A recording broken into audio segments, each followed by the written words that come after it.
বাবুকে স্কুলে ভর্তি করব, তাই গিয়েছিলাম স্কুলের সন্ধানে। হ্যালো সবাইকে, কেমন আছেন? আশা করি সবাই খুব ভালো আছেন। এই যে আমরাও মোটামুটি আছি। তো সকাল সকাল উঠেই দেখি গ্যাস নেই, আর যেহেতু বৃহস্পতিবার নিরামিষ খাবো, তো এই যে এখানে আমি উচ্ছে আর বড়ি, ডালের বড়ি আর আলু দিয়ে চড়িয়ে দিয়েছিলাম। কিন্তু এদিকে গ্যাস নাই, একদমই জাল হচ্ছিল না। কিন্তু বৃহস্পতিবারের রান্না আমার একেবারেই এত খারাপ হয়েছে যা বলার মতো না। এরকম গ্যাসে কি রান্না হয়? যাই হোক, কী আর করব। সকালবেলা বাবুর জন্য একটু রুটি বানিয়েছিলাম, অল্প কয়েকটা। বাবুকে দুধ দিয়ে রুটি দিয়ে খাইয়ে দিয়েছি। আর এখানে পায়েস ছিল, তো পায়েস না, সেমাই ছিল, তো সেমাই দিয়ে আমি আবার একটু রুটি খেয়ে নিচ্ছি। এই আর কি। তো এই যে দুধ ডাল দিয়ে নিয়েছি, বাবুকে তো খেয়ে দিয়েছি, খাওয়ানো হয়ে গেছে। তো এবার আমার খাওয়ার পালা। যাই হোক, কি আর করব। খাওয়া দাওয়া শেষ করে এই যে বাবুকে নিয়ে একটা স্কুলে আসলাম, শিশু একাডেমি।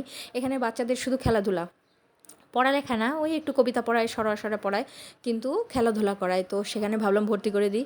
তা নাহলে বাবু বাসায় শুধু মোবাইল দেখে, এমনি বেশি দুষ্টমি করে, আর খেলার মানুষ পায় না, খুবই বিরক্ত করে। এজন্য ভাবলাম যে দেখি কি, অনেক গার্জিয়ান তাদের বাচ্চাদের নিয়ে আসছে। তো আমরা আসছি, দেখি যে একটা বাচ্চার হলো বার্থডে ছিল, তো আবার সবাই সেখানে বসে কেক কাটতেছে। তো আমরা ওরা ভর্তি টর্তি করে চলে আসলাম।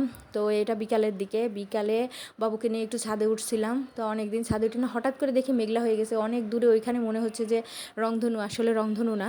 তো যাই হোক, চারপাশটা হঠাৎ করে অন্ধকার হয়ে গেছে, মেঘ ডাকতেছিল। যাই হোক, আমরা তাড়াতাড়ি ঘরে চলে আসছি। তো কী আর করব।